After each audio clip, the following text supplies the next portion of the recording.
नमस्कार, एस्ट्रो तक में आप सबका बहुत बहुत स्वागत है। मैं हूं प्रवीण मिश्र। परिवर्तनी एकादशी कब है? परिवर्तनी एकादशी के दिन का क्या विशेष महत्व है? इस दिन का लाभ आप कैसे उठाएं? विशेष प्रयोग क्या करें ताकि आपके जीवन की परेशानियां दूर हों, पाप से मुक्ति मिले और पुण्य बढ़े? देखिए, हर साल भाद्रपद मास के शुक्ल पक्ष की एकादशी तिथि को परिवर्तनी एकादशी का व्रत रखा जाता है। ये व्रत बहुत ही महत्वपूर्ण है। ऐसा माना जाता है कि जो लोग परिवर्तनी एकादशी का व्रत करते हैं उनके समस्त पाप नष्ट हो जाते हैं। इसलिए इस एकादशी के दिन व्रत अवश्य करना चाहिए।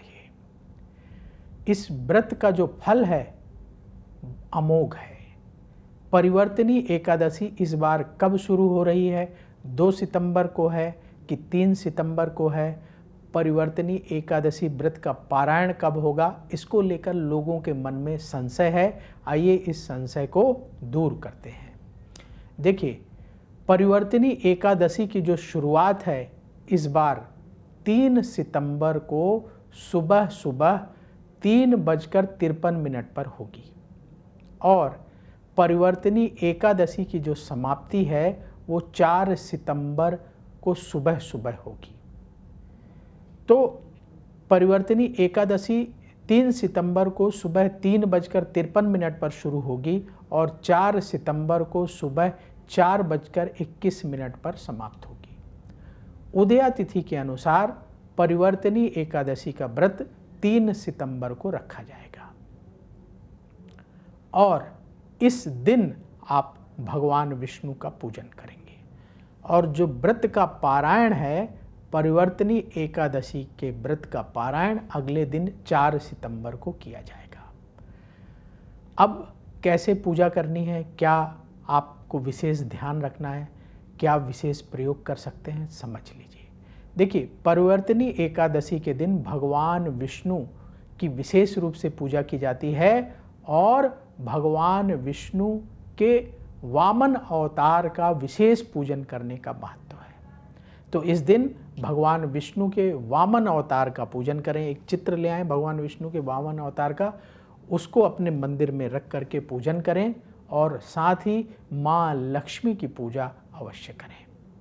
भगवान विष्णु की कृपा से आप देखेंगे कि आपकी मनोकामना तो पूर्ण होगी ही होगी, साथ ही जो पाप हैं, पूर्व जन्म कृतम पापम, इस जन्म के पाप, सभी पाप नष्ट होंगे और भगवान विष्णु की कृपा से आपको मन वांछित फल की प्राप्ति होगी। माँ लक्ष्मी का आशीर्वाद भी मिल जाएगा और माँ लक्ष्मी के आशीर्वाद से धन अवश्य प्राप्त होगा। तो कैसे पूजा करना है, सरल तरीका समझ लीजिए। एक छोटा सा चित्र ले आइए बावन भगवान का और माँ लक्ष्मी जी की फ़ोटो या छोटी सी मूर्ति आपके घर में होगी ही। दिवाली में हम सब लेके आते हैं लक्ष्मी गणेश। तो सबसे पहले क्या करना है कि अपने मंदिर की अच्छे तरीके से सफाई कर लें। बावन भगवान का जो चित्र लाए हैं उसको स्थान दें मंदिर के अंदर और गंगा जल से स्नान कराएं। सबसे पहले गणेश जी को, फिर बामन भगवान को, लक्ष्मी जी को और जितने देवी देवता आपके मंदिर में हैं सबको गंगा जल से पुष्प से छिड़क दें या कुश से छिड़क करके स्नान कराएं। तिलक लगाएं, सभी देवी देवताओं को अक्षत अर्पित करें। भगवान विष्णु के जो बामन अवतार हैं उन्हें पीले पुष्प चढ़ाएं। माँ लक्ष्मी को लाल रंग का गुलाब चढ़ा दीजिए और बाकी देवी देवताओं को आप पीले पुष्प चढ़ा सकते हैं। इसके साथ ही फिर आप जो फल आप प्रसाद बनाया है तो अच्छी बात है, नहीं तो फल का भोग अवश्य लगाएं। बावन भगवान को अर्पित कर दें और माँ लक्ष्मी जी को फल का प्रसाद चढ़ा दें। इसके बाद भगवान विष्णु की आरती कर लें। आपको अगर कोई मंत्र आता है तो उस मंत्र का जाप कर लीजिए। गुरु मंत्र आपने ले रखा है तो गुरु मंत्र का जाप कर लीजिए। नहीं तो हम एक मंत्र बता रहे हैं, तुलसी की माला से इस मंत्र का जाप इस पवित्र एकादशी के दिन अवश्य करें। मंत्र नोट करिए, ओम नमो भगवते वासुदेवाय। तुलसी की माला से कम से कम 11 माला इस मंत्र का जाप कर लें।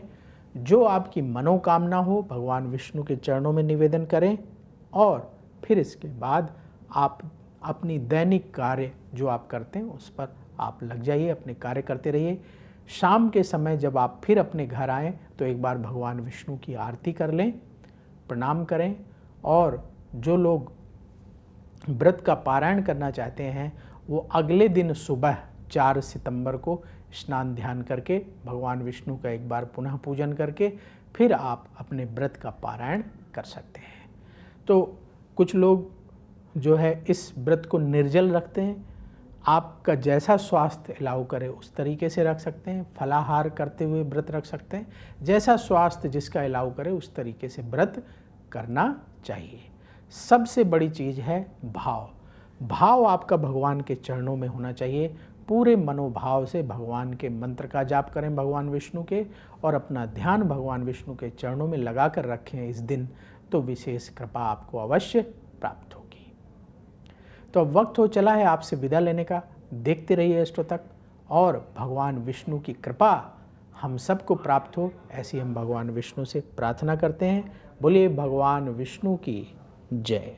अगर आप मुझसे जुड़ करके अपनी समस्याओं का समाधान चाहते हैं और चाहते हैं कि आपकी समस्याओं को ज्योतिष के माध्यम से सुलझाया जाए, तो आप हमसे संपर्क कर सकते हैं, जुड़ सकते हैं एस्ट्रो तक पर।